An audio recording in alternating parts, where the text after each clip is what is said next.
napatunayan ko po na yung araw na yon ay kayang baliin ng mayorya ang isang makatwirang pananaw na sa aking palagay ay hindi tumutugma sa hangarin ko pong tumulong sa aking mga mahihirap na kababayan doon sa Tondo.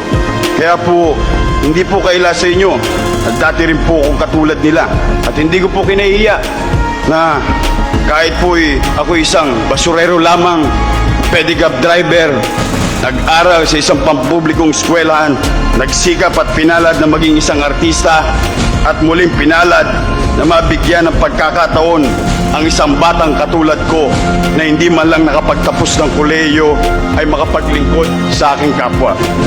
Nakita ko po ng mga sandaling iyon na kung saan ang tama ay nagiging mali at ang mali ay nagiging tama sa pamamagitan lamang ng pagiging miyembro mo ng mayorya. Sa pag-alis ko po sa mayorya ay para ko pong sinara ang gripo ng mga grasya at pribileyo na kaakibat sa pagsapi sa mayorya.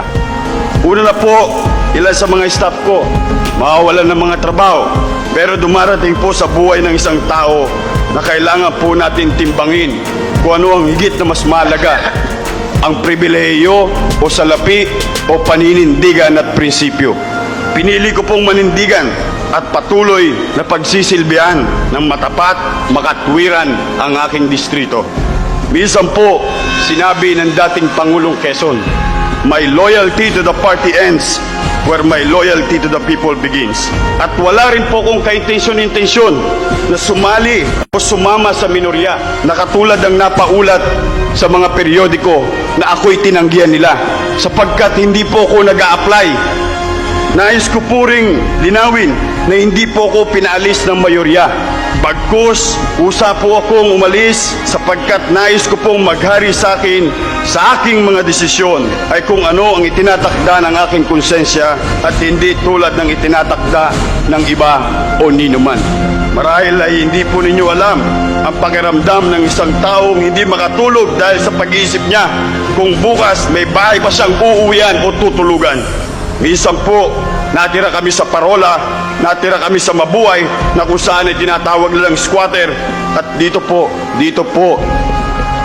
damang-dama ko po ang nararamdaman ng mga taga-Pitong Gatang sapagkat tulad po nila noong mga panahon na yon, wala rin po kaming kasiguruhan sa aming kinatitirigang bahay. Ngayon po, nabigyan po ako ng pagkakataong maglingkod at matulungan sila. Kaya po, hindi ko papayagan na babaliwala ang lahat ng iyon. Kaya po, simula ngayon, ay sususugan ko po ang nauna kong desisyon na tuluyang magbitiw sa mayorya sa pamamagitan ng pagbibitiw ko bilang chairman ng Komite ng Agam at Teknolohiya. I now declare the chairmanship of Committee on Science and Technology vacant. Kaya po, para maalis ang mga agam-agam ng aking kasamaan sa mayorya. At bilang pagpapatunay na buo ang desisyon ko na maghahari sa aking isipan ay ang aking konsensya lamang. Ngayon po, gusto kong mabalik yung dati ko pong nararamdaman. Gusto ko pong maging basurero sapagkat sa basurero po, ako ang nagdadala kung saan ko gusto yung kariton ko. Ayokong ako ang maging kariton at maging laman ay basura na kung saan idinadala ka ng kung sino-sino. Kaya mas maigi pa siguro gawin ko na lamang ang mga bagay na pinagdesisyonan ko na.